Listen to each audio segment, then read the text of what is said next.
এই সংসারে সবথেকে বেশি কোমল বস্তু হলো রেশম। এই রেশম এতটাই কোমল হয় যে এর পুরো একটা থান শুধুমাত্র একটা হাতে ধরা সম্ভব। কখনো ভেবে দেখেছেন এই রেশম কিভাবে হয়? একটি কীট তার লালার দ্বারা উৎপন্ন হয়। এই কীট সেই রেশমকে পাক দিতে থাকে, পাক দিতেই থাকে আর আস্তে আস্তে তার মধ্যেই জড়িয়ে পড়ে। শেষে ওর এই সুন্দর অমূল্য সৃষ্টি রেশমের এই সুতো তার নির্মাণ কার্য পূর্ণ হয়, কিন্তু তাতেই ও নিজে বন্দী হয়ে যায়। নিজেরই মায়াজালের এই বন্দী গৃহে নিজেই ফেঁসে যায়। এবার এই সুতোকে ব্যবহারযোগ্য করে তোলার জন্য এই কীটগুলিকে এই কবচের সাথেই ফুটন্ত জলে ফেলে দেওয়া হয়। এই সংসারে যদি আমাদের স্বপ্ন এই সংসারের দুঃখ হরণ করার জন্য, এই সংসারে সুখ বিতরণ করার জন্য হয়, তবেই আমাদের প্রগতি সম্ভব। যদি আমাদের এই স্বপ্ন শুধুই আমাদের এবং আমাদের স্বার্থ সিদ্ধির জন্য হয়, তাহলে এই স্বপ্ন আমাদের অন্ধ করে দেবে, আমাদের অন্ধকারের পথে নিয়ে যাবে, আর আমরাও সেই কীটের মতো হয়ে যাব।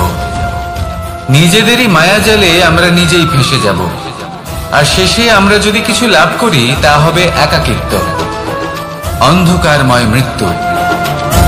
তাই স্বপ্ন অবশ্যই দেখুন, কিন্তু এমন ভাবে স্বপ্ন দেখবেন না যে তার এই বন্দিগৃহে আপনি নিজেই ফেঁসে গেলেন। স্বপ্ন দেখুন পরোপকারে।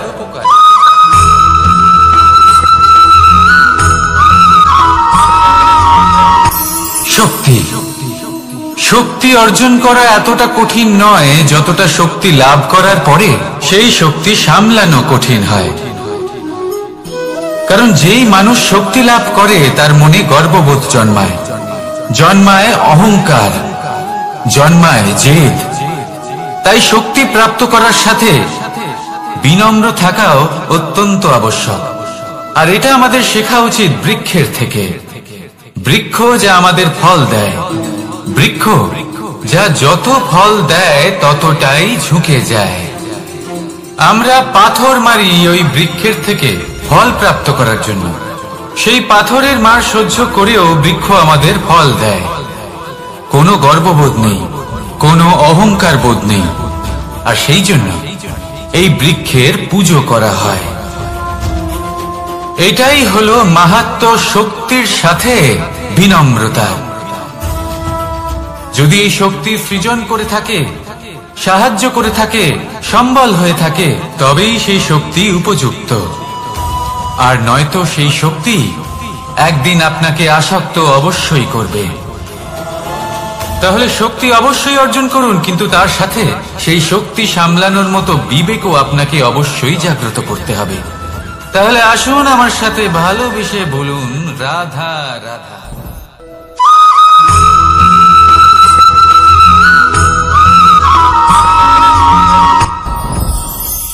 সাথী।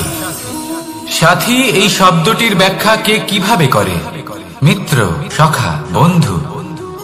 কিন্তু অর্থ একটাই, তিনি যিনি আপনার সঙ্গী হন আর তিনি যার সাথী আপনি হন। এবার সব থেকে বড় প্রশ্ন হলো এটাই যে তিনি কে হতে পারেন যাকে আপনি আপনার সাথী বলে মেনে নিতে পারেন, নিজের সখা, নিজের মিত্র, নিজের বন্ধু মেনে নিতে পারেন। আপনার সাথী হলেন তিনি যিনি দুঃখের সময় আপনার পাশে থাকবেন, আপনার হাত ধরে থাকবেন। আপনার সাথী হলেন তিনি যার হাত আপনি নিজের সুখের দিনে ধরে থাকবেন। সেই সাথীরই হাত ধরুন যিনি দুঃখে সব সময় আপনাকে সাহায্য করার জন্য তৎপর হয়ে থাকেন, আপনার পাশে থাকেন, আর যাকে সুখের দিনে আপনি আপনার সাথে রাখতে পারেন। আর যখন আপনার সাথে আপনার এই সাথী থাকবে তখন আপনি এটা বুঝবেন যে যখন জীবনে দুঃখ আসে তখন এই দুঃখ কমে যায়, সবার মধ্যে ভাগ হয়ে যায়। আর যদি তখন সুখ আসে তাহলে সেটা সবার উপস্থিতিতে আরো বেড়ে যায়। এটাই হলো প্রেম, এটাই হলো ভালোবাসা, এটাই হলো সঙ্গ। যেমন সম্পর্ক আমার আর রাধার মাঝে। তাহলে আসুন আর আমার সাথে ভালোবেসে বলুন রাধা রাধা।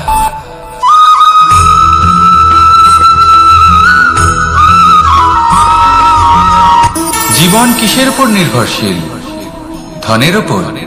বৈভবের অনুভব যদি আপনি করতে চান তাহলে তা পাবেন শুধু একতার দ্বারা, সংগঠনের দ্বারা। যদি আপনাকে উদাহরণ দিই, নিজের এই হাতটাকে দেখুন, 5টা আঙুল রয়েছে। কোনো একটা বস্তুকে নিজের একটা আঙুল দ্বারা তুলে ধরার চেষ্টা করে দেখুন, বড়ই কষ্ট হবে। তখন আপনি বুঝতে পারবেন যখন এই 5টি আঙুল একত্রিত হয় তখন কোনো কাজ কতটা সহজ হতে পারে। এটাই হলো শক্তি, একতার। সব থেকে ভালো উদাহরণ যদি আপনাকে দিই তাহলে বাঁশি। এই বাঁশি থেকে অত্যন্ত মধুর সুর নির্গত হয় যা সবার মন প্রসন্ন করে দেয়। এই কথা সত্যি, কিন্তু এই বাঁশি আমি একটা বা দুটো আঙুল দিয়ে বাজাতে পারবো না। আমাকে প্রত্যেকটা আঙুল ব্যবহার করতেই হবে, তবেই এর থেকে মধুর সুর নির্গত হবে যা সকলকে প্রসন্ন করবে, ঠিক কিনা? ঠিক এইভাবেই যদি আপনি চান যে আপনার জীবনরূপী বাঁশি থেকেও মধুর সুর নির্গত হোক বা সবার মনকে প্রসন্ন করে তুলুক, তাহলে আপনাকেও জীবনে একতা নিয়ে আসতেই হবে। আপনি একাও কর্ম করতে পারেন, পথ চলতেও পারেন, সামনেও এগোতে পারেন, সাফল্যও লাভ করতে পারেন। কিন্তু যখন সকলে একসাথে এগোবেন, সেই পথে চলবেন, সেই কর্মই করবেন, তখন লক্ষ্যে অবশ্যই পৌঁছবেন, সাফল্য অবশ্যই লাভ করবেন। কিন্তু সেই সাফল্য এবং তার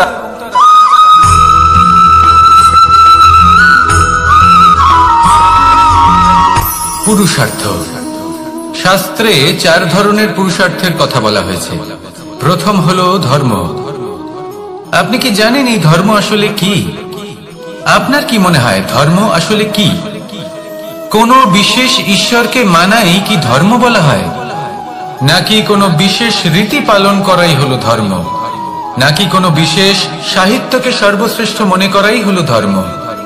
না, ধর্ম হলো সেটা যাকে ধারণ করা যেতে পারে। আর ধারণ শুধু সেটাই করা যায় যা পবিত্র। পবিত্র শুধু তাকেই বলা হয় যা নিঃস্বার্থ, যার মধ্যে শাসন করার কোনো ইচ্ছে নেই, যা সরলভাবেই প্রবাহমান, জল এবং বায়ুর মতো। যখন কোনো ব্যক্তি ধর্মকে ধারণ করেন এবং সেই ধর্ম সেই ব্যক্তিকে রক্ষা করে, তখন তাকে ধর্ম বলা হয়। ধর্ম যা রক্ষা করে অহংকার থেকে, খারাপ চিন্তার হাত থেকে। সেই জন্য পুরুষার্থ গড়ে তোলার আগে, ধর্ম পালন করার আগে ধর্মের প্রকৃত অর্থ কি সেটা বুঝে নিন। এটা জেনে রাখুন যে সমস্ত ধর্মের আধার, সমস্ত ধর্মের ভিত শুধুমাত্র ভালোবাসা। আসুন আর এই ভালোবাসার সাথেই বলুন রাধা রাধা।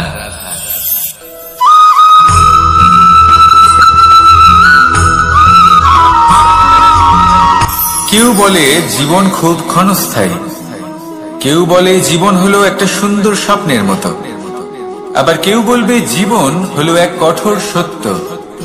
কিন্তু জীবন আসলে কি?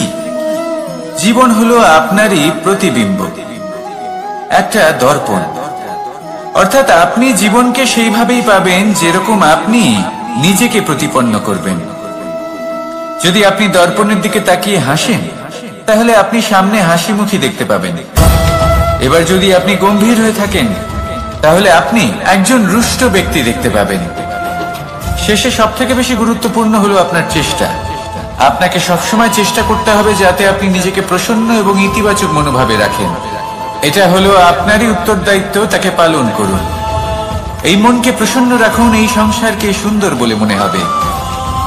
আর এই মন প্রসন্ন হয়ে বলবে রাধা রাধা।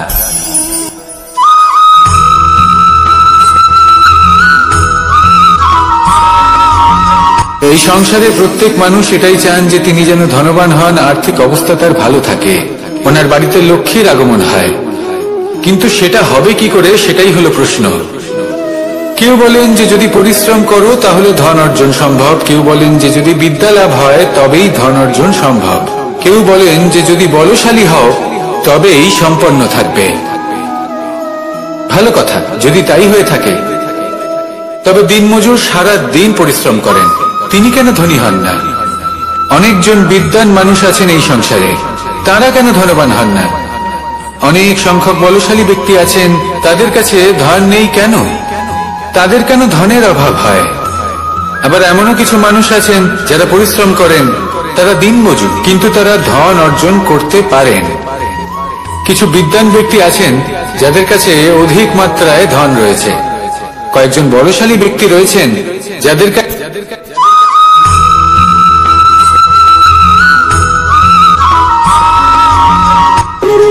যখন মানুষের মৃত্যু হয় তখন কি হয়? অনেক সংখ্যক মানুষ শোক পালন করতে চলে আসেন। যে ব্যক্তি মৃত্যু লাভ করেছেন তার অনেক বস্তু থাকে যেগুলো তার প্রিয়, যেগুলো তিনি ব্যবহার করেছেন। তার শয্যা, তার বস্ত্র, তার আভূষণ সবকিছু তার থেকে বিচ্ছিন্ন করা হয় এবং খালি হাতে তাকে শ্মশানের উদ্দেশ্যে রওনা করা হয়। আমি আপনাকে এই প্রশ্ন করতে চাই, আপনি এই সংসারে কি অর্জন করেছেন? ধন, সম্পত্তি, বস্ত্র, আভূষণ, এই সবকিছু যে আপনি অর্জন করেছেন, আপনার মৃত্যুর পরে তা আপনার থেকে দূর হয়ে যাবে। এর উত্তর হলো একটাই, আপনার কর্ম। শুধু সেটাই আছে যা একান্ত আপনার, আর শুধু সেটাই এই সংসার থেকে চলে যাওয়ার পরেও সংসারে জীবিত থাকবে। যদি আপনি দুষ্কর্ম করেন তাহলে এই সংসার আপনাকে একটি অনুচিত উদাহরণ হিসেবে মনে রাখবে যে এই ব্যক্তি খুব পাপী ছিল, অনুচিত কর্ম করতেন। যে পথে তিনি চলেছেন সেই পথে কারোর চলা উচিত নয়। সেখানেই যদি আপনি সৎকর্ম করেন তাহলে সংসার চিরকাল এটাই বলবে যে খুব ভালো মানুষ ছিলেন, সবাইকে ভালোবাসতেন, সবাইকে সাহায্য করতেন, আমার খুব প্রিয় মানুষ ছিলেন। এটাই হলো শ্রেষ্ঠ কর্ম। সেই জন্য জীবনে শুধুমাত্র ধন, সম্পত্তি, আভূষণ এই সব অর্জন করতে গিয়ে নিজের মনোনিবেশ করবেন না। শ্রেষ্ঠ কর্ম করুন। সংসার থেকে চলে যাওয়ার পরেও এই কর্মই এই সংসারে আপনাকে জীবিত রাখবে। আসুন আমার সাথে ভালোবেসে বলুন, রাধা রাধা।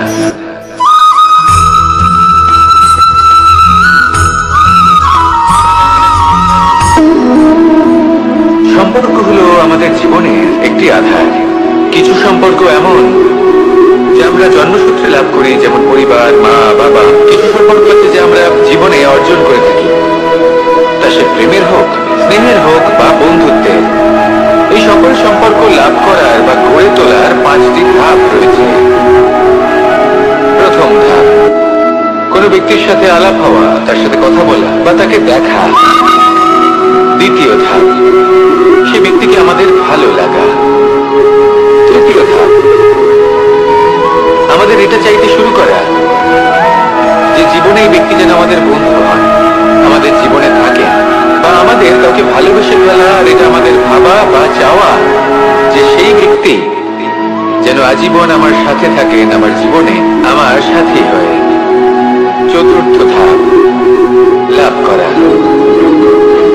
এবার এই ধাপটি অনেক মানুষের পক্ষেই খুবই সরল হয়, বড়ই সরল ভাবে নিজেদের সঙ্গীকে লাভ করে থাকে। কিছু মানুষের জন্য এই ধাপ অত্যন্ত কঠিন হয়ে থাকে। অনেক প্রতিকূল পরিস্থিতির উপর জয়লাভ করে তারা সঙ্গীকে লাভ করেন, কিন্তু লাভ অবশ্যই করেন। এরপরে আসে পঞ্চম, অন্তিম এবং সব থেকে গুরুত্বপূর্ণ ধাপ। সেটা হলো সেই সম্পর্ক পালন করা। এটা হলো এমন এক বিষয় যা প্রত্যেক মানুষের শেখা উচিত।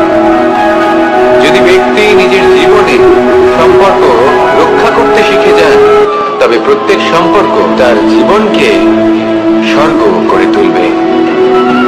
আসুন আর আমার সাথে ভালোবেসে বলুন, রাধা রাধা।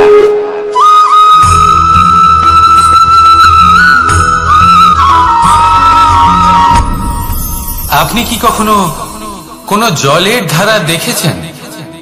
তার সামনে যতই মাটি থাকুক না কেন, যতই কাদা থাকুক না কেন, যখন এই জলের ধারা বইতে আরম্ভ করে দেয়, তাহলে নিজের মনে, নিজের ভাবনার, নিজের জীবনের যত অনাবশ্যক তত্ত্ব আছে, অনুপযোগী অংশ রয়েছে, অর্থাৎ অপরিষ্কার অংশ রয়েছে, তা নিজে থেকেই নির্মল হয়ে উঠবে।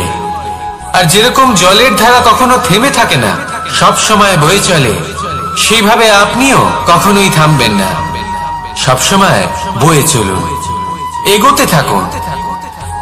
পথে যদি অনেক বিপদ আসে, সমস্যা আসে, থামবেন না, তার উপর নিরন্তর প্রহার করুন, নিরন্তর প্রয়াস করুন আর অগ্রসর হন। আপনি ভেবে দেখুন, এই জলের ধারা কখনো থেমে থাকে না, সবসময় বয়ে চলে, বিপদের সম্মুখীন হয়ে তাকে সাথে বয়ে নিয়ে চলে। সেই জন্য জলের ধারা, প্রবাহমান এই ধারা, এর থেকে কখনো দুর্গন্ধ আসে না, এতে কখনো ময়লা জমতে পারে না, বরং পালিত হয় সুন্দর প্রাণবন্ত জীবজন্তু, যেমন সুন্দর ছোট মাছ। তাই আপনিও এটাই করুন, কখনো থামবেন না, শুধু চলতে থাকুন, জলের ধারার মতো বইতে থাকুন। আপনি আপনার লক্ষ্য অবশ্যই খুঁজে পাবেন, আর তার সাথে নিজের অন্তরের যে মালিন্য রয়েছে তা আপনি নিজেই নিজের থেকে দূরে করে দেবেন। তাহলে আসুন আর আমার সাথে ভালোবেসে বলুন, রাধা রাধা।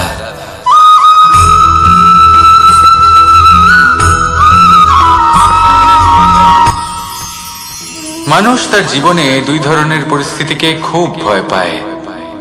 এক, কোনো কারণবশত কারোর সামনে নত হওয়া। দুই, কোনো কারণে নিজের চরিত্র থেকে, নিজের মূল্যবোধ থেকে বিচ্যুত হওয়া। এবার কেন হয় এরকম যে কথায় কথায় কারোর সামনে নত হতে হয়? কেন বারংবার নিজের চরিত্র থেকে চ্যুত হতে হয়? এরকম কেন হয়? এটা তখনই হয় যখন আমাদের শিক্ষা এবং মূল্যবোধের অভাব থাকে। যদি মানুষের মধ্যে প্রকৃত শিক্ষা থাকে, তাহলে এই সংসারে কোনো সময় এবং কারোর সামনেই নত হওয়ার কোনো প্রয়োজন নেই। যদি মানুষের মধ্যে মূল্যবোধ থাকে, তাহলে তাকে নিজের মূল্যবোধ বা চরিত্র থেকে বিচ্যুত হতে হয় না, তা সে যাই হয়ে যাক না কেন।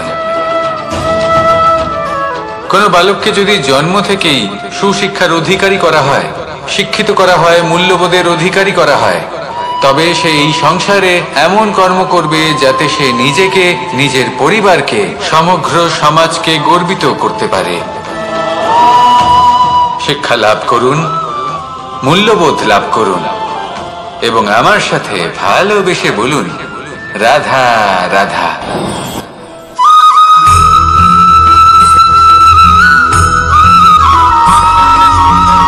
আপনি কখনো কোনো বাজকে নিজের বাসা বানাতে দেখেছেন? এই বাজ যখনই কোনো বাসা বানায়, তখন উঁচু গাছের ডালে বা কোনো পর্বতের শিখরে বাসা বানায়, অনেক উচ্চতায়, আর সেখানে তার সন্তানও জন্মগ্রহণ করে। যখন এই সন্তানেরা জন্মায়, তখন এই বাজ খুবই ভালোবেসে এবং খুব সাবধানে এদের পালন পোষণ করে, নিজের ঠোঁট দিয়ে তাদের ঠোঁটে খাবার পরিবেশন করে। কিন্তু যেই সেই সন্তানেরা হৃষ্টপুষ্ট হয়ে যায় এবং সেই কথা বাজ নিজে বুঝতে পেরে যায়, সেই বাজ নিজেই সেই বাসা ছিন্ন ভিন্ন করে দেয়। সেই সন্তান যাদের সবেমাত্র ডানা গজিয়েছে, কিভাবে উঠতে হয় তারা জানে না, সেই সন্তানগুলিকে উচ্চতা থেকে ঠেলে দেয়। সেই সন্তান প্রথমে ভয়ভীত হয়ে যায়, তারা সামনে মৃত্যুকে দেখতে পেয়ে ভয়ের কারণে তাদের ডানা ঝাপটাতে থাকে, আর সেই প্রক্রিয়াতেই সেই সন্তানগুলি উড়তে শুরু করে দেয়। এবার এই ঘটনায় আমরা কি শিক্ষা পেতে পারি? এটাই, যদি আপনি মাতা পিতা হন, তাহলে নিজের সন্তানকে অবশ্যই স্নেহ করুন, কিন্তু তাদেরকে নিজের আঁচলের তলায় বেঁধে রাখবেন না।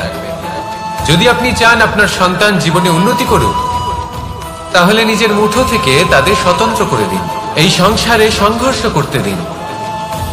সেই সন্তান নিজেই বুঝতে পারবে যে জন্মের সময় পাওয়া ডানা কি করে ব্যবহার করতে হয়, আর আপনার চোখের সামনে আপনার সন্তান এই আকাশে উড়তে থাকবে। তাহলে আসুন আমার সাথে ভালোবেসে বলুন, রাধা রাধা।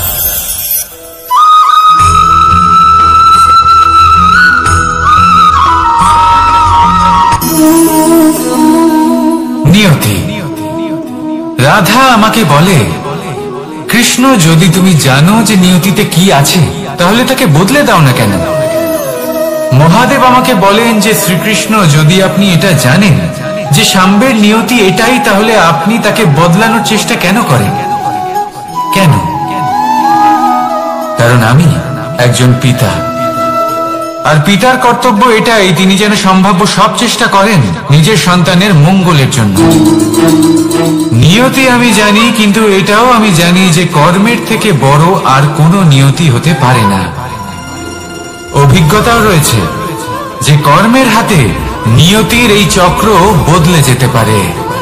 তাই জীবনে যদি আপনার কখনো এমন মনে হয় যে এটা তো অসম্ভব, তখনও চেষ্টা করা কখনোই ছাড়বেন না।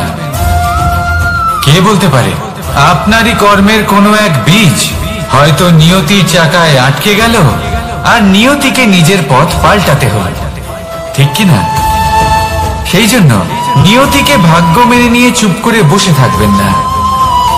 নিজের নিয়তি স্বয়ং নিজের কর্মের দ্বারা নির্ধারিত করুন, কারণ আপনার এই কর্মের উপরেই আপনার অধিকার রয়েছে। আর এই অধিকারকে নিয়তি অনেক সময় সম্মানও করে। তাহলে আসুন আর আমার সাথে ভালোবেসে বলুন, রাধা রাধা।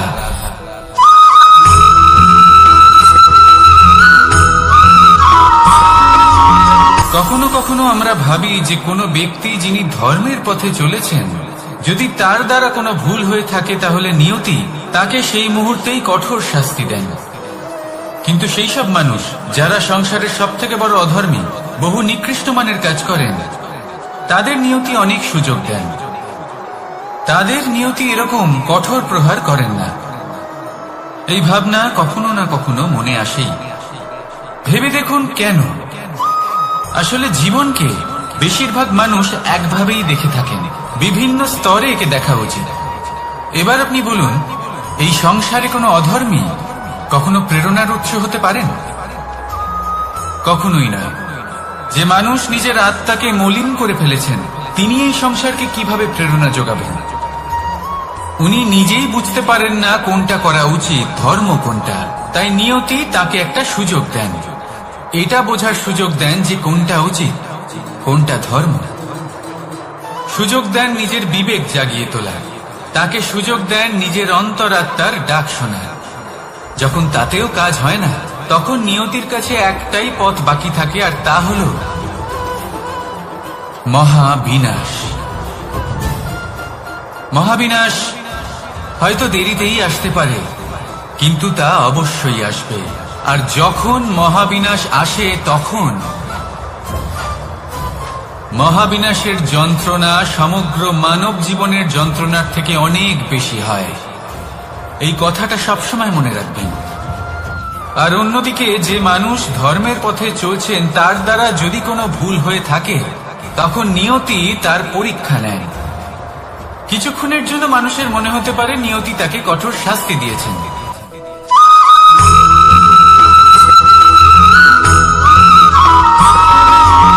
এই সংসারে কখনো কোনো ব্যক্তিকে তার বাইরের পোশাক দেখে বিচার করার চেষ্টা করবেন না, এটা খুব বড় ভুল করবেন।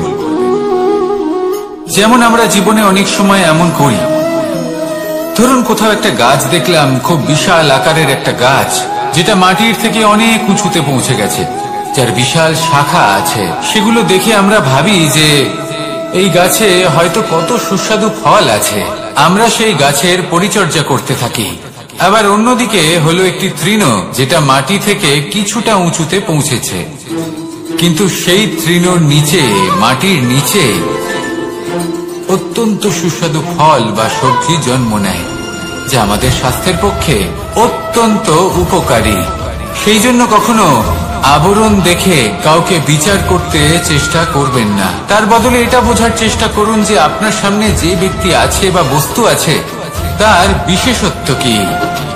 যদি এই বিশেষত্ব বোঝার ক্ষমতা আপনি অর্জন করেন, যদি এই শিল্প আপনি নিজের ভেতরে জাগ্রত করেন, তাহলে এই সংসারে বিশেষত্ব কি সেটা আপনি জানতে পারবেন।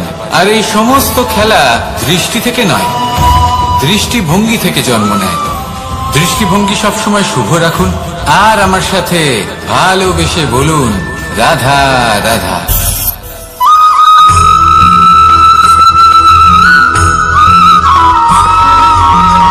পুরুষার্থ। শাস্ত্রে 4 ধরনের পুরুষার্থের কথা বলা হয়েছে। প্রথম হলো ধর্ম, আপনি কি জানেন এই ধর্ম আসলে কি? আপনার কি মনে হয় ধর্ম আসলে কি? কোনো বিশেষ ঈশ্বরকে মানাই কি ধর্ম বলা হয়, নাকি কোনো বিশেষ রীতি পালন করাই হলো ধর্ম, নাকি কোনো বিশেষ সাহিত্যকে সর্বশ্রেষ্ঠ মনে করাই হলো ধর্ম? না, ধর্ম হলো সেটা যাকে ধারণ করা যেতে পারে, আর ধারণ শুধু সেটাই করা যায় যা পবিত্র। পবিত্র শুধু তাকেই বলা হয় যা নিঃস্বার্থ, যার মধ্যে শাসন করার কোনো ইচ্ছে নেই, যা সরলভাবেই প্রবাহমান, জল এবং বায়ুর মতো। যখন কোনো ব্যক্তি ধর্মকে ধারণ করেন এবং সেই ধর্ম সেই ব্যক্তিকে রক্ষা করে, তখন তাকে ধর্ম বলা হয়। ধর্ম যা রক্ষা করে অহংকার থেকে, খারাপ চিন্তার হাত থেকে। সেই জন্য পুরুষার্থ গড়ে তোলার আগে, ধর্ম পালন করার আগে ধর্মের প্রকৃত অর্থ কি সেটা বুঝে নিন। এটা জেনে রাখুন যে সমস্ত ধর্মের আধার, সমস্ত ধর্মের ভিত শুধুমাত্র ভালোবাসা। আসুন আর এই ভালোবাসার সাথেই বলুন রাধা রাধা।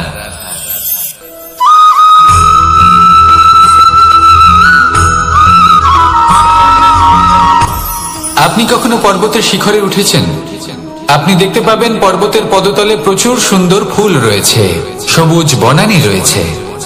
যত আপনি উপরে উঠতে থাকবেন তত ফুল কমতে থাকবে, সবুজ বনানী কমতে থাকবে।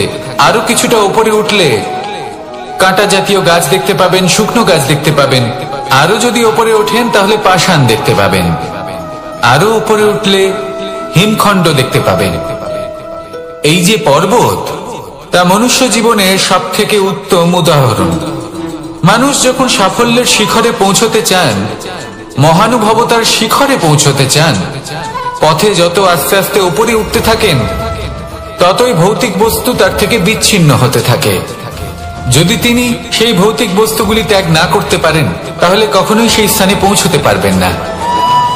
আর মানুষ যদি উচিত ত্যাগ করতে পারেন, পথে অগ্রসর হতে থাকেন, এগোতে থাকেন, তাহলে একদিন না একদিন তিনি মহানুভবতার, জ্ঞানের, সাফল্যের হিমের স্বাদ অবশ্যই লাভ করবেন।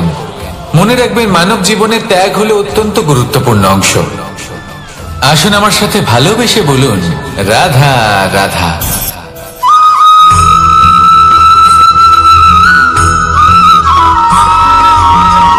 কেউ বলে জীবন খুব ক্ষণস্থায়ী, কেউ বলে জীবন হলো একটা সুন্দর স্বপ্নের মতো, আবার কেউ বলবে জীবন হলো এক কঠোর সত্য।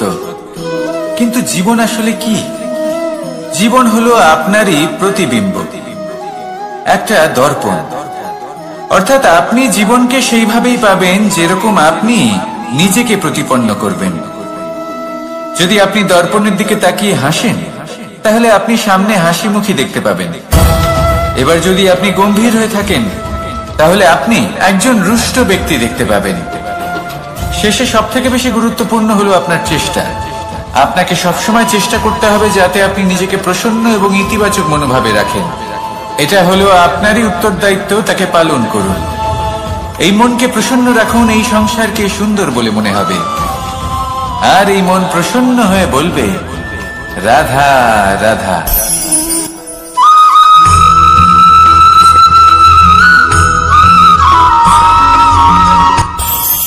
এই সংসারে আমরা প্রকাশ কোথা থেকে পাই? এর উত্তর বড়ই সরল। ভোরে যখন সূর্যোদয় হয়, তখন প্রকাশের কিরণ আমাদের ঘরে এসে পৌঁছয়। এইভাবেই আমরা প্রকাশ লাভ করি। এবার এই প্রকাশের আলোতেই আমরা সারাদিনের কাজ সম্পন্ন করি। সন্ধে হয়ে যায়, সূর্যাস্ত হয়ে যায়। আর আমাদের ঘর যাতে অন্ধকার না হয়, তার জন্য আমরা একটা প্রদীপ প্রজ্বলিত করি। এটাই ঘটে আমাদের জীবনেও। এবার প্রবাহমান আয়ুর সাথে আমরা আমাদের অন্তরে যদি একটা প্রদীপ প্রজ্বলিত করে নিই, তাহলে বিষয়টাই অন্যরকম হবে। এবার আপনি বলবেন, কোন প্রকাশের কথা বলছি যা আমাদের অন্তরে জাগ্রত করা সম্ভব? আমাদের আত্মার মাঝে প্রেমের প্রকাশ জাগ্রত করার কথা বলছি। কারণ আমাদের এই জীবন, এও হলো দিনের আলোর মতো। আজ প্রকাশ আছে, কিন্তু কোনোদিন অবশ্যই অস্ত হবে। কিন্তু অস্ত হবার আগে যদি আমরা আমাদের আত্মার মাঝে প্রেমের এই প্রকাশ উজ্জ্বলিত করে নিই, তাহলে আমাদের সন্ধ্যাকালও আমরা আনন্দে এবং প্রেমে যাপন করব। তাহলে আসুন আর আমার সাথে ভালোবেসে বলুন, রাধা রাধা।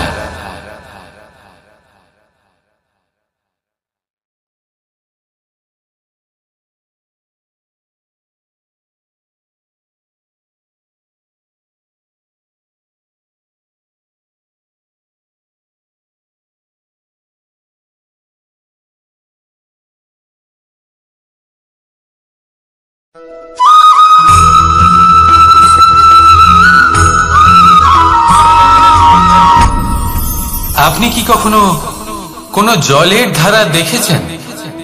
তার সামনে যতই মাটি থাকুক না কেন, যতই কাদা থাকুক না কেন, যখন এই জলের ধারা বইতে আরম্ভ করে দেয়, তাহলে নিজের মনে, নিজের ভাবনার, নিজের জীবনের যত অনাবশ্যক তত্ত্ব আছে, অনুপযোগী অংশ রয়েছে, অর্থাৎ অপরিষ্কার অংশ রয়েছে, তা নিজে থেকেই নির্মল হয়ে উঠবে। আর যেরকম জলের ধারা কখনো থেমে থাকে না, সব সময় বয়ে চলে, সেইভাবে আপনিও কখনোই থামবেন না।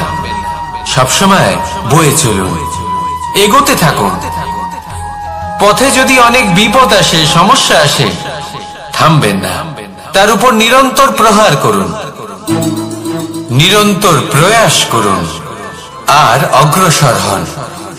আপনি ভেবে দেখুন, এই জলের ধারা কখনো থেমে থাকে না, সবসময় বয়ে চলে, বিপদের সম্মুখীন হয়ে তাকে সাথে বয়ে নিয়ে চলে। সেই জন্য জলের ধারা, প্রবাহমান এই ধারা, এর থেকে কখনো দুর্গন্ধ আসে না, এতে কখনো ময়লা জমতে পারে না, বরং পালিত হয় সুন্দর প্রাণবন্ত জীবজন্তু, যেমন সুন্দর ছোট মাছ। তাই আপনিও এটাই করুন, কখনো থামবেন না, শুধু চলতে থাকুন, জলের ধারার মতো বইতে থাকুন। আপনি আপনার লক্ষ্য অবশ্যই খুঁজে পাবেন, আর তার সাথে নিজের অন্তরের যে মালিন্য রয়েছে, তা আপনি নিজেই নিজের থেকে দূরে করে দেবেন। তাহলে আসুন আর আমার সাথে ভালোবেসে বলুন, রাধা রাধা।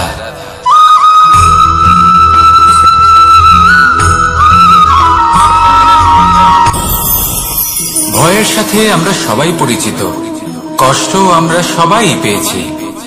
কখনো কখনো আমরা অসুস্থ হয়ে পড়ি, আর এমন সময় হলে মাতার মমতা, কখনো বাবার স্নেহ, কখনো বন্ধুদের পাশে থাকার অনুভূতি আমাদের রোগ নিরাময়ে সাহায্য করে। কখনো যদি আমরা নিরাশ হয়ে পড়ি, তখন যদি আমাদের কোনো আপনজন আমাদের দুটো ভালো কথা বলে, তখন আমাদের মনোবল বেড়ে যায়। ঠিক তেমন সংসারের এই রঙ্গমঞ্চে যদি আপনি পীড়িত অনুভব করেন, কিছু শুভ কথা আলোচনা করুন, কিছু স্তুতি গান করুন, কিছু মুহূর্তের জন্য হলেও নিজের ইষ্টদেবের কথা স্মরণ করুন আর প্রার্থনা করুন। সাহস বাড়বে, শক্তিও বৃদ্ধি পাবে এবং সামনে এগিয়ে চলার পথও দেখতে পাবেন। তখন এই মন প্রসন্ন হয়ে বলবে, রাধা রাধা।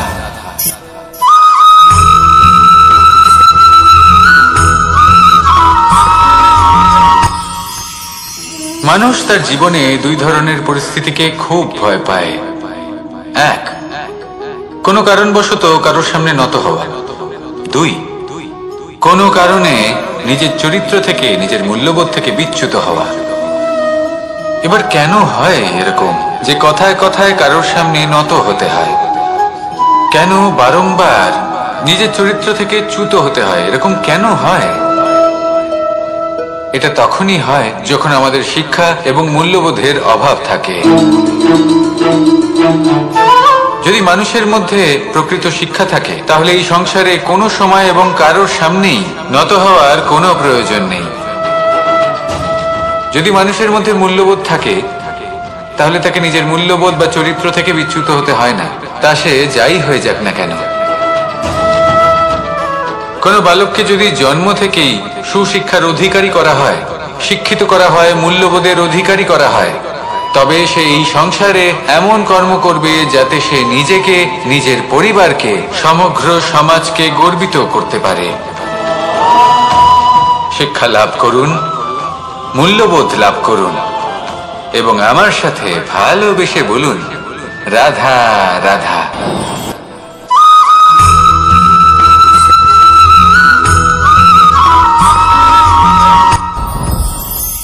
সাথী। সাথী এই শব্দটির ব্যাখ্যা কে কিভাবে করে? মিত্র, সখা, বন্ধু। কিন্তু অর্থ একটাই, তিনি যিনি আপনার সঙ্গী হন আর তিনি যার সাথী আপনি হন। এবার সব থেকে বড় প্রশ্ন হলো এটাই যে তিনি কে হতে পারেন যাকে আপনি আপনার সাথী বলে মেনে নিতে পারেন, নিজের সখা, নিজের মিত্র, নিজের বন্ধু মেনে নিতে পারেন। আপনার সাথী হলেন তিনি যিনি দুঃখের সময় আপনার পাশে থাকবেন, আপনার হাত ধরে থাকবেন। আপনার সাথী হলেন তিনি যার হাত আপনি নিজের সুখের দিনে ধরে থাকবেন। সেই সাথীরই হাত ধরুন যিনি দুঃখে সবসময় আপনাকে সাহায্য করার জন্য তৎপর হয়ে থাকেন, আপনার পাশে থাকেন, আর যাকে সুখের দিনে আপনি আপনার সাথে রাখতে পারেন। আর যখন আপনার সাথে আপনার এই সাথী থাকবে তখন আপনি এটা বুঝবেন যে যখন জীবনে দুঃখ আসে তখন এই দুঃখ কমে যায়, সবার মধ্যে ভাগ হয়ে যায়। আর যদি তখন সুখ আসে তাহলে সেটা সবার উপস্থিতিতে আরো বেড়ে যায়। এটাই হলো প্রেম, এটাই হলো ভালোবাসা, এটাই হলো সঙ্গ। যেমন সম্পর্ক আমার আর রাধার মাঝে। তাহলে আসুন আর আমার সাথে ভালোবেসে বলুন, রাধা রাধা।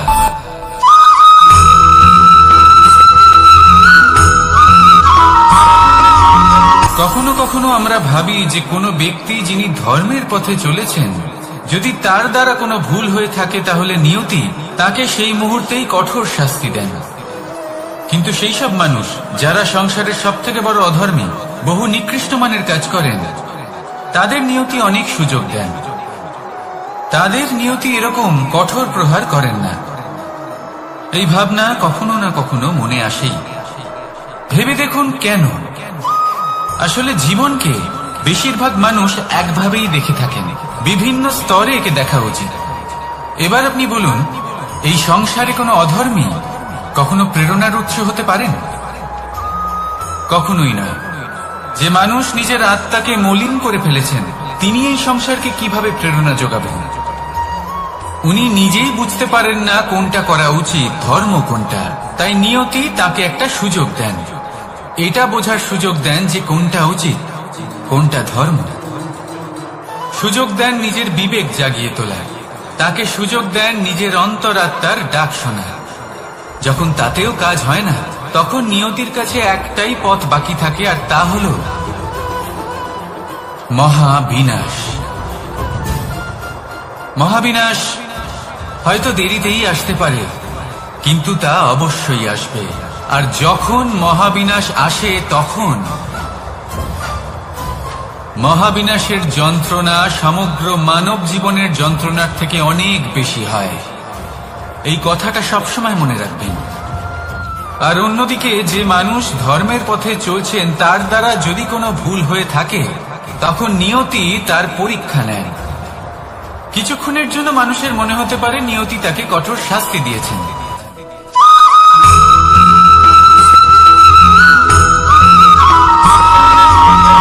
মানুষের মানসিকতা এমন হয় যে সে যতটা করে আশা করে যে তার থেকে অনেক বেশি তার বদলে সে পাবে। দেখুন, সবকিছুই আপনার ভাবনা চিন্তার উপর নির্ভর করছে। আপনি যদি ফলের বিষয়ে ভেবে কর্ম করতে থাকেন তাহলে সেটা অনুচিত। জীবনের আসল আনন্দ হলো নিজের কর্ম করতে থাকা, ফলের চিন্তা করা উচিত নয়। যদি আপনি এরকম ভাবেন যে আমি এতটা করছি, আমার এতটা পাওয়া উচিত, সেই ভাবনা অনুচিত। যদি আপনি সেবার মানসিকতা নিয়ে কর্ম করতে থাকেন, কর্মচক্রে প্রবাহিত হন, যদি আপনি এমন ভাবনা রাখেন যে আমি এতটা পাচ্ছি তাই এর থেকে অনেক বেশি আমি কর্ম করব, তাহলে নিশ্চিত রূপে আপনি যতটা করছেন তার থেকে অনেক বেশি আপনি পাবেন, আপনার আশার থেকে অনেক বেশি আপনি পাবেন। শুধু জীবনে অনেক বেশি কাজ করতে থাকুন, ফলের চিন্তা করবেন না। আর মনে রাখবেন, এই ভাবনাই সব থেকে বড় বীজ। কর্মের উপর বিশ্বাস রাখুন, জীবনে যা যা আপনি চান সবই সুখময় হবে। আসুন আর আমার সাথে ভালোবেসে বলুন, রাধা রাধা।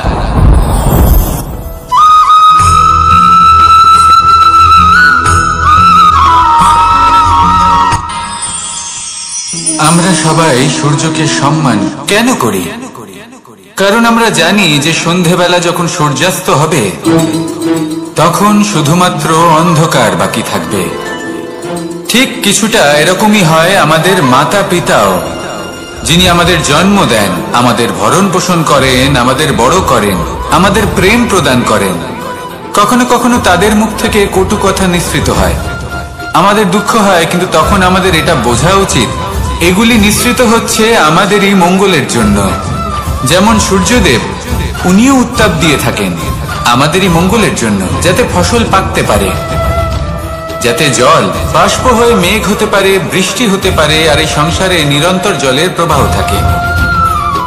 আমাদের মাতা পিতা, তাদের কঠোর আচরণ, তাদের কঠোর অনুশাসনের পেছনে লুকিয়ে থাকে ওনাদের ভালোবাসা। আমাদের তা বুঝতে হবে, সসম্মানে ওনাদের গ্রহণ করতে হবে। কারণ ঠিক সূর্যাস্তের পরে যেমন চতুর্দিক অন্ধকারচ্ছন্ন হয়ে যায়, তেমনি আমাদের জীবন থেকে যখন আমাদের মাতা পিতা চলে যায় তখন আমাদের জীবনেও শুধু এবং শুধুমাত্র অন্ধকারই ছেয়ে থাকে। সেই জন্য নিজের মাতা পিতাকে সম্মান করুন, ওনাদের ভালোবাসা প্রদান করুন। এই মন আর এই জীবন প্রসন্ন হয়ে বলবে, রাধা রাধা।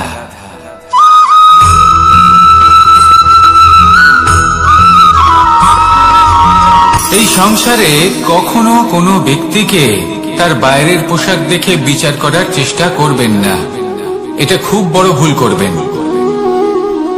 যেমন আমরা জীবনে অনেক সময় এমন করি, ধরুন কোথাও একটা গাছ দেখলাম, খুব বিশাল আকারের একটা গাছ, যেটা মাটির থেকে অনেক উঁচুতে পৌঁছে গেছে, যার বিশাল শাখা আছে। সেগুলো দেখে আমরা ভাবি যে এই গাছে হয়তো কত সুস্বাদু ফল আছে, আমরা সেই গাছের পরিচর্যা করতে থাকি। আবার অন্যদিকে হলো একটি তৃণ, যেটা মাটি থেকে কিছুটা উঁচুতে পৌঁছেছে, কিন্তু সেই তৃণর নিচে, মাটির নিচে অত্যন্ত সুস্বাদু ফল বা সবজি জন্ম নেয়, যা আমাদের স্বাস্থ্যের পক্ষে অত্যন্ত উপকারী। সেই জন্য কখনো আবরণ দেখে কাউকে বিচার করতে চেষ্টা করবেন না। তার বদলে এটা বোঝার চেষ্টা করুন যে আপনার সামনে যে ব্যক্তি আছে বা বস্তু আছে তার বিশেষত্ব কি। যদি এই বিশেষত্ব বোঝার ক্ষমতা আপনি অর্জন করেন, যদি এই শিল্প আপনি নিজের ভেতরে জাগ্রত করেন, তাহলে এই সংসারে বিশেষত্ব কি সেটা আপনি জানতে পারবেন। আর এই সমস্ত খেলা দৃষ্টি থেকে নয়, দৃষ্টিভঙ্গি থেকে জন্ম নেয়। দৃষ্টিভঙ্গি সবসময় শুভ রাখুন আর আমার সাথে ভালোবেসে বলুন, রাধা রাধা।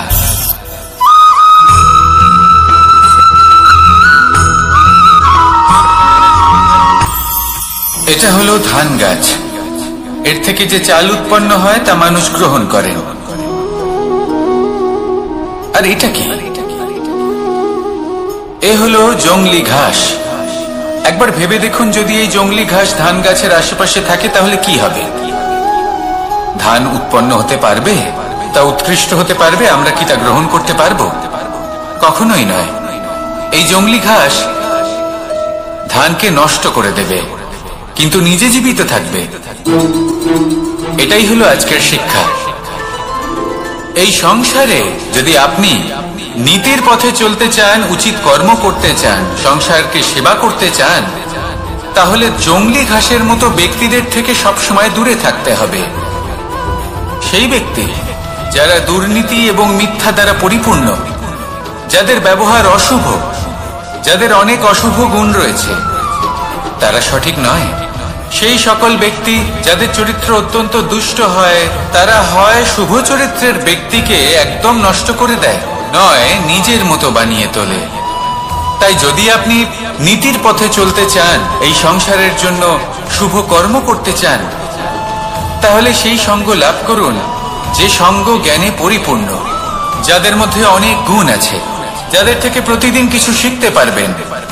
এমন ব্যক্তির সাথে জীবন অতিবাহিত করুন, দুরাচারীদের থেকে দূরে থাকুন। তবেই এই মন প্রসন্ন হয়ে বলবে, রাধা রাধা।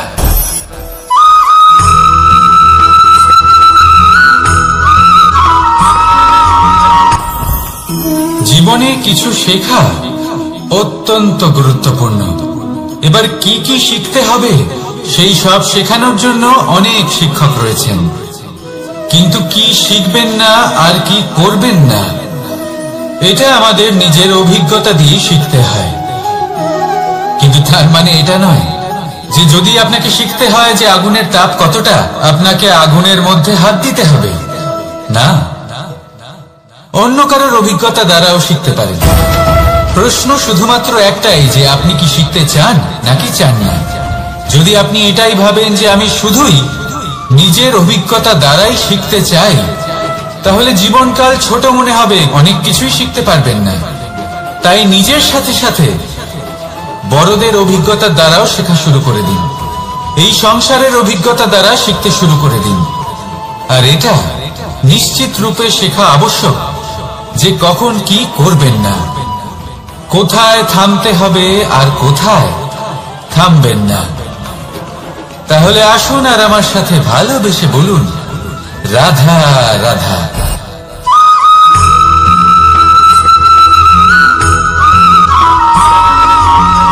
এই সংসারে সব থেকে বেশি কোমল বস্তু হলো রেশম। এই রেশম এতটাই কোমল হয় যে এর পুরো একটা থান শুধুমাত্র একটা হাতে ধরা সম্ভব। কখনো ভেবে দেখেছেন এই রেশম কিভাবে হয়? একটি কীট তার লালার দ্বারা উৎপন্ন হয়। এই কীট সেই রেশমকে পাক দিতে থাকে, পাক দিতেই থাকে আর আস্তে আস্তে তার মধ্যেই জড়িয়ে পড়ে। শেষে ওর এই সুন্দর অমূল্য সৃষ্টি রেশমের এই সুতো তার নির্মাণ কার্য পূর্ণ হয়, কিন্তু তাতেই ও নিজে বন্দী হয়ে যায়। নিজেরই মায়াজালের এই বন্দী গৃহে নিজেই ফেঁসে যায়। এবার এই সুতোকে ব্যবহারযোগ্য করে তোলার জন্য এই কীটগুলিকে এই কবচের সাথেই ফুটন্ত জলে ফেলে দেওয়া হয়। এই সংসারে যদি আমাদের স্বপ্ন এই সংসারের দুঃখ হরণ করার জন্য, এই সংসারে সুখ বিতরণ করার জন্য হয়, তবেই আমাদের প্রগতি সম্ভব।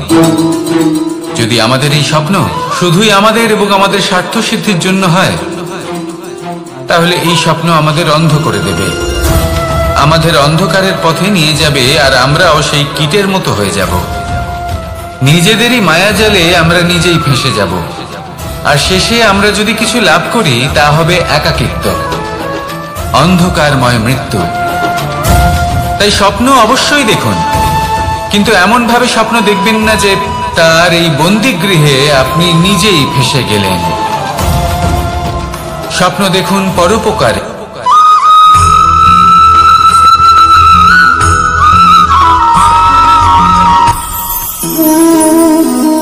শক্তি এক অত্যন্ত বিচিত্র বস্তু, বা বলতে পারেন অনুভূতি। পিতা সবসময় চান যেন তিনি তার শক্তি পুত্রকে। আসুন আপনাকে সহজে বোঝাই। যদি আপনি সুপাত্র হন আর আপনাকে শক্তি দেওয়া হয়, তাহলে আপনি সেই শক্তির গুরুত্ব বুঝবেন, কোথায় সেই শক্তি প্রয়োগ করা উচিত সেটা বুঝবেন। আর এটা যেহেতু অর্জন করা শক্তি হবে, সেই শক্তির অপব্যবহার হবে না। কিন্তু যদি এই আপনি কুপাত্র হন আর যদি আপনাকে এই শক্তি দেওয়া হয়, তাহলে কি হবে? দেখতে গেলে এই শক্তি আপনি দান হিসেবে পেয়েছেন, তাই না আপনি এই শক্তির গুরুত্ব বুঝবেন আর না এর প্রয়োগ আপনি জানবেন। তার অপব্যবহার হওয়া সুনিশ্চিত।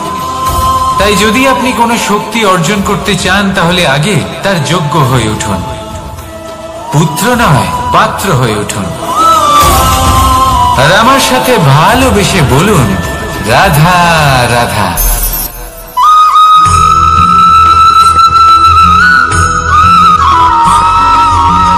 এই সংসারে প্রত্যেক মানুষ এটাই চান যে তিনি যেন ধনবান হন, আর্থিক অবস্থা তার ভালো থাকে, ওনার বাড়িতে লক্ষ্মীর আগমন হয়। কিন্তু সেটা হবে কি করে, সেটাই হলো প্রশ্ন। কেউ বলেন যে যদি পরিশ্রম করো তাহলে ধন অর্জন সম্ভব, কেউ বলেন যে যদি বিদ্যা লাভ হয় তবেই ধন অর্জন সম্ভব, কেউ বলেন যে যদি বলশালী হও তবেই সম্পন্ন থাকবে। ভালো কথা, যদি তাই হয়ে থাকে, তবে দিনমজুর সারা দিন পরিশ্রম করেন, তিনি কেন ধনী হন না? অনেকজন বিদ্বান মানুষ আছেন এই সংসারে, তারা কেন ধনবান হন না? অনেক সংখ্যক বলশালী ব্যক্তি আছেন, তাদের কাছে ধন নেই কেন? তাদের কেন ধনের অভাব হয়? আবার এমনও কিছু মানুষ আছেন যারা পরিশ্রম করেন, তারা দিনমজুর, কিন্তু তারা ধন অর্জন করতে পারেন। কিছু বিদ্বান ব্যক্তি আছেন যাদের কাছে অধিক মাত্রায় ধন রয়েছে। কয়েকজন বলশালী ব্যক্তি রয়েছেন যাদের কাছে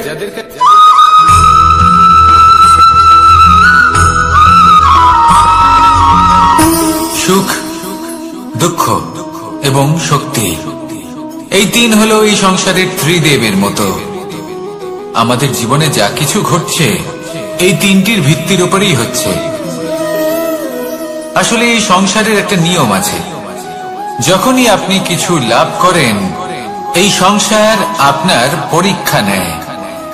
এটা জানার জন্য আপনার পরীক্ষা নেয় যে আপনি যা কিছুই লাভ করেছেন আপনি কি আদৌ সেটার যোগ্য কিনা। ঠিক সেইভাবেই এই সুখ, দুঃখ এবং শক্তি আপনার পরীক্ষা নিয়ে থাকে। যখন সুখ আসে তখন সে আপনার পরীক্ষা নেয় যে আপনার মধ্যে অহংবোধ জাগ্রত হয়নি তো। যদি অহংবোধ চলে আসে তাহলে সুখ সেখানেই সঙ্গ ত্যাগ করে। দুঃখ আপনার ধৈর্যের পরীক্ষা নিতে থাকে, আর যদি আপনার মধ্যে ধৈর্য না থাকে তাহলে এটা আপনাকে আরো বেশি দুঃখের গভীর অন্ধকারে ঠেলে দেবে। সেখানে শক্তি পরীক্ষা নেয় আপনার বিনম্রতার। যদি আপনি বিনম্র না হন তাহলে হয় এই শক্তি আপনার সঙ্গ ত্যাগ করবে, নয় এই শক্তি বিনম্রতার অভাবে আপনার পতনের কারণ হতে পারে। এই সংসারে যে কোনো ব্যক্তি যিনি এই পরীক্ষায় উত্তীর্ণ হয়ে থাকেন এই জীবনে তিনি সাফল্য লাভ করেন। আসুন আমার সাথে ভালোবেসে বলুন, রাধা রাধা।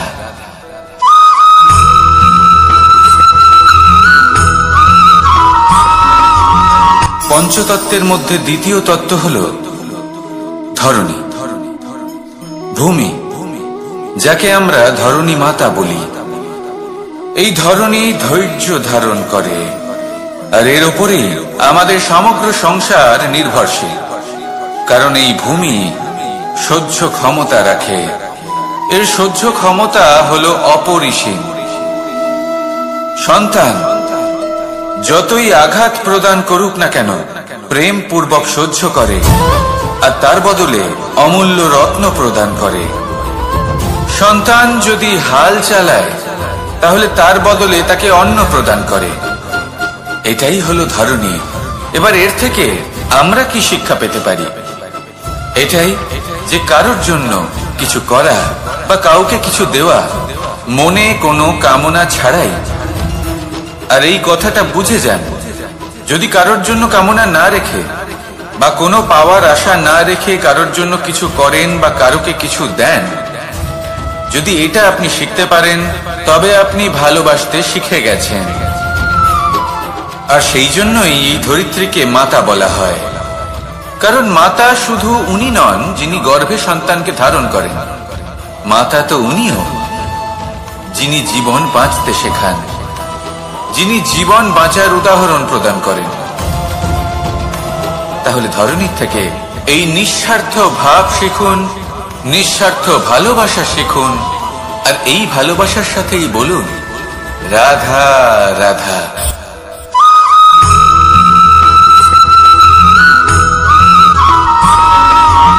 মানুষ জন্মগ্রহণ করে, তার সাথে ভয়েরও জন্ম হয়।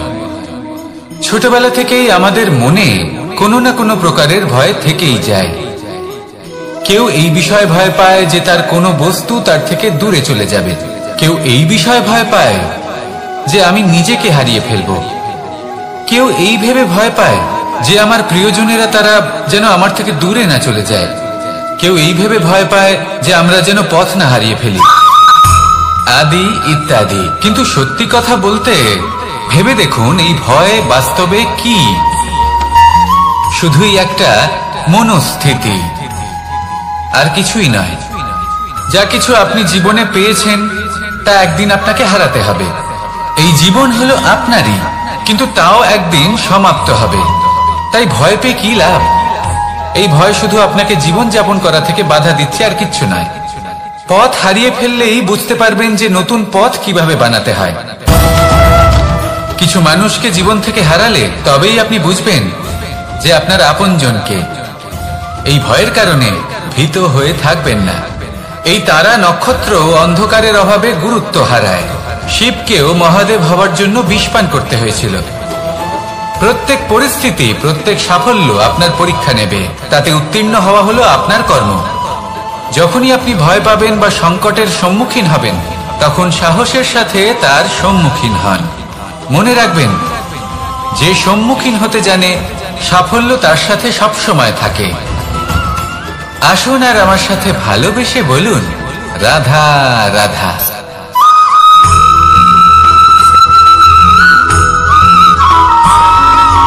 জীবনে অগ্রসর হওয়ার জন্য আমাদের কাকে প্রয়োজন হয়?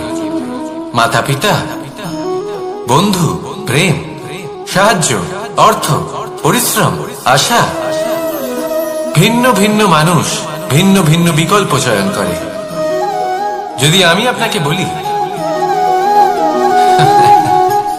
তাহলে জয় আর পরাজয়ের মন্ত্র দুটো শব্দের উপর নির্ভর করে, মেনে নেওয়া আর দৃঢ় হওয়া। যদি মেনে নেন তাহলে হেরে যাবেন, যদি দৃঢ় হন তাহলে নিশ্চিত রূপে জয়ী হবেন। যদি কখনো আপনি ক্লান্ত হয়ে ওঠেন, আপনি দুঃখী হন, পুরোপুরি ভেঙে পড়েছেন, তখন মেনে নেবেন না যে আপনি ভেঙে পড়েছেন, নয়তো হেরে যাবেন। তখন উল্টে স্থির করবেন যে যাই হয়ে যাক না কেন, আমি জয়ী হবই। আর আপনি দেখবেন যে জয় নিশ্চিত রূপে আপনার কাছেই আসবে। তাহলে এই কথা মনে রাখবেন আর আমার সাথে ভালোবেসে বলবেন, রাধা রাধা।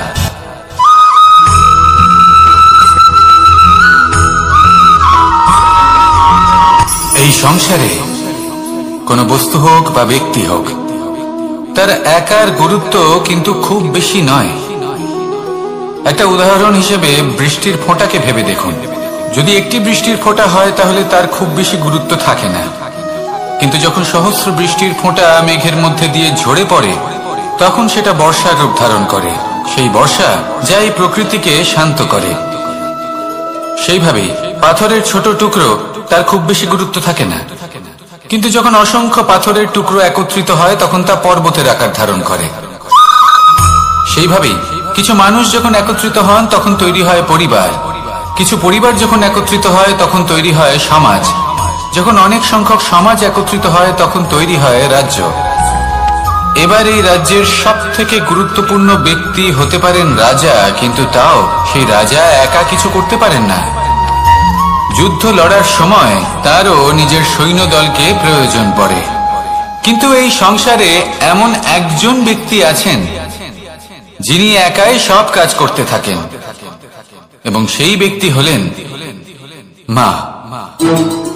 আমাদের জীবনে একজন পিতার ভূমিকা কিন্তু নিঃসন্দেহে অমূল্য, কিন্তু আমাদের সকলের জীবনে যে ভূমিকা একজন মায়ের তা অন্য কারোর থাকে না। একজন মা একাই সন্তানকে বড় করতে পারেন, সংস্কারী করে তুলতে পারেন, তার জন্য পরিশ্রম করেন। আর এত কিছু কাজ করার পরেও তার কাজের জন্য তিনি প্রশংসা অবশ্য পান না। উল্টে যদি সেই সন্তান অনুচিত পথে চালিত হয়, অনুচিত কর্ম করে, তখন সেই মাকেই অপবাদের পাত্র হয়ে উঠতে হয়। আমাদের জীবনে মায়ের যোগদান কতটা সেটা বুঝুন। আপনাকে বড় করে তোলার জন্য উনি কতটা পরিশ্রম করেছেন সেটা বুঝুন। আজ থেকে, এখন থেকে, এই মুহূর্ত থেকে মাকে সম্মান করতে শিখুন। যখন সময় পাবেন, যখন সুযোগ হবে, তখন তার প্রশংসা করুন, ওনারও ভালো লাগবে। আর মায়ের এই মমতার জন্য, তার এই ভূমিকার জন্য আসুন সবাই মিলে আমরা তাকে প্রণাম করি, আর সকলে মিলে ভালোবেসে বলি, রাধা রাধা।